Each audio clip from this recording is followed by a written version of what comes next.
Hi అండి, అందరికీ నమస్కారం. ఈరోజు పండు మిరపకాయ, ఆర్గానిక్ టమాటా, మామిడల్లం, 2 కేజీలు పండు మిరపకాయలు, నాటు ఎండి ఇవి కూడా. పోయిన నెలలో చింతకాయ పచ్చడి మనం తొక్కు పచ్చడి చేసుకొని పెట్టుకున్నాను కదా, పోయిన నెలలో అది ఒక బౌల్లో తీసుకుంటే 2 కేజీలు చింతకాయ పచ్చడి అండి, 2 కేజీలు టమాటా. దీనికి 2 కేజీలు టమాటాకు, కేజీ టమాటాకు 1/2 కేజీ ఉప్పు పడుతుంది. అయితే 2 కేజీలు అయితే 2 గ్లాసులు, 1/2 కేజీ ఉప్పు. దీనికి మిరపకాయలు 2 కేజీలు కదా, కేజీకి 1/2 కేజీ ఉప్పు. అలాగే ఇది కూడా సేమ్ కొలత, 2 గ్లాసులు. ఇలా వేసుకుంటే ఈ కొలతకి ఈ ఉప్పు సరిపోతుందండి.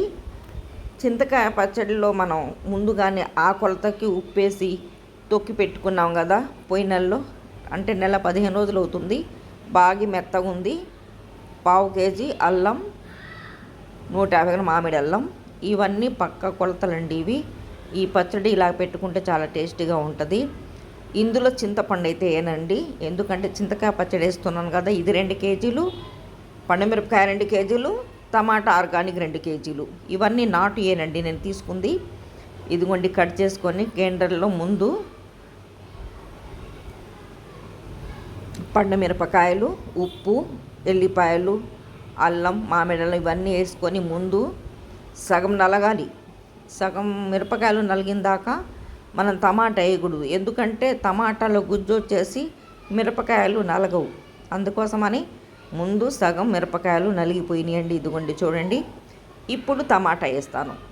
టమాటా నేనే వేస్తానండి, గ్రైండర్ వాళ్ళు ఎలా పడితే అలా వేస్తారు, నాకు నచ్చదు. సంవత్సరం అంతా ఉండే పచ్చళ్ళు కదా. ఇదిగోండి సగం నలిగి పలుగ్గా ఉంది. ఇప్పుడు చింతకాయ పచ్చడి మాగి ఉన్నది. ఇప్పుడు ఈ పచ్చడిలో ఆ పచ్చడి అంతా కలిసిపోయేలాగా గ్రైండర్ వేసుకోవాలి.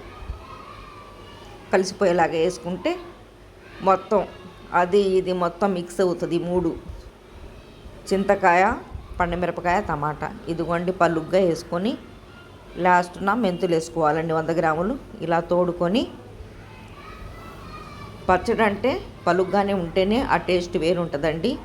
ఇలా చింతకాయ పచ్చడి ఇంకా విడిగా లేకుండా ఇలా పెట్టుకోవటం నాకు అలవాటు.